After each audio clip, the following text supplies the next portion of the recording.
You must be Cornelia. Actually, I am. Yeah. Hiya, Cornelia. Well, hello. Mrs. Cunningham to you, pal. My other grandmother lets me call her Missy. Mrs. Cunningham is not your grandmother, my friend. Oh well, let's not argue about names. It may be a tad fresh, but I like it. I like calling you Cornelia because you look like one. How do you mean? Cornelia is the name on a statue from one of those Roman matrons in the front room of the Albright Knox Art Gallery in Buffalo, New York. Is it? It's the name of the best-looking statue besides. Why, thank you. It fits you perfectly because you're both classy and spry. Spry. My other grandmother has to use a walker. Okay, buddy, enough chit-chat. Time you're on your way. Now, let's calm down here. Spry or not, I like being called Cornelia. Do you know what I'm normally called? I can think of a few things. I was talking to the lady, sir. Relax, Harvey, please. What are you normally called, Mr. Walter Williams? Scott, Scott? after Scott Fitzgerald. Oh, sweet Jesus. That's interesting, Scott. I got the name from my 10th grade English teacher because I totally grooved on The Great Gatsby. I adore Fitzgerald. I do as well. Fitzgerald grew up in Buffalo, you know. They keep saying Minnesota, but Buffalo came first. I'm proud of that. I know that. So am I. And he was in the same class at Princeton with my grandfather. Get out of here. He was. And at the Ivy Club spring dance, Scott Fitzgerald cut in and danced with a girl who became my grandmother. This is both amazing and awesome. All right, mister, you've had your little recognition scene. Mrs. Cunningham has serious work to do. Fitzgerald was a great writer. I'll tell you this, my friend. He loved to write about money. That's exactly why I went for the guy. That's why my teacher called me Scott. Because you like money too? I do. I go for it big time. Okay, here goes. Would you be able to recognize her writing? Immediately. Oh, I'm sorry. This is typewritten rather than written by hand. She probably wanted to make it more official. Foiled again. But she signed it personally. Does this look like her signature, Cornelia? It's hard to tell. It's so smudged. Would it be too corny if I said it's smudged with tears? You'd be breaking my heart.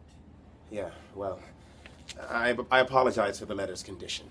I may have held it too much and read it too often. May I read the frigging thing? Now be polite, Harvey. Sorry, sir, you may not read it. This is the only communication I ever received to my natural mother. I'd prefer it not be pawed over by an outsider. I'll read it myself. Okay? I understand completely. Dear boy, you see, she only knew my gender. She never even knew my name, let alone my nickname of Scott. I hear you. Dear boy, I've asked your father to give you this letter when you are old enough to understand. By now, he must have told you that I am your real mother. If it comes to pass that I can't meet you personally, I hope you will contact your maternal grandmother when you're ready to seek your fortune. Seek your fortune? Oh my God, the sheer gall of this guy. There's more. I'm sure there is. May I please continue, Cornelia? By all means. Your grandmother is a generous woman who has a great deal of money and could easily help you on your way. As the Bible says, ask and it shall be given. Sincerely yours, your true mama, Louisa Cunningham. And that's it. What tipped me off was your calling me spry. Bad move?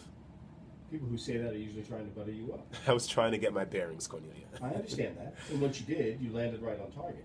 I love the whole Fitzgerald angle. I couldn't help going along with it. I made up some of it as I went along. Of course you did. So did I. Fitzgerald never danced with my grandmother. She just wished he had. Really, I'm amazed. You knew this character was full of crap, and you even contributed to it? There are times when we believe what we want to believe, Harvey. What do they say when we go to the theater? We willingly suspend our disbelief. This isn't a play, Cornelia. Oh, yes? Well, it certainly feels like one. Don't you want to turn him in? To who? To who? Does that make me sound sort of like an owl, Scott? Actually, you should say to whom, Cornelia. I do have to ask one question, Scott. Ask away. The letter from my daughter. Yes? Who wrote it? Me. And I got a girl who did props for my spring show at my high school to distress it. It distressed me, Scott. Let me say this, Cornelia, and this comes from my deep heart's core. What's really and ultimately true is that before I was born, my father had a major affair with your daughter, and he told me she was the center of his life, and he said she felt the same way. And together they fashioned their own kind of marriage. I think it's high time to test and compare DNAs. What do you think, Scott? Do we really want to go through all that? I personally find it very unnecessary. We know who we are. Yes, we do. And it seems to me you and I have fashioned personal connections that go far beyond some trivial information from the test tube. Exactly. And to quote Cole Porter, we get a kick out of each other. We do. We do. Oh.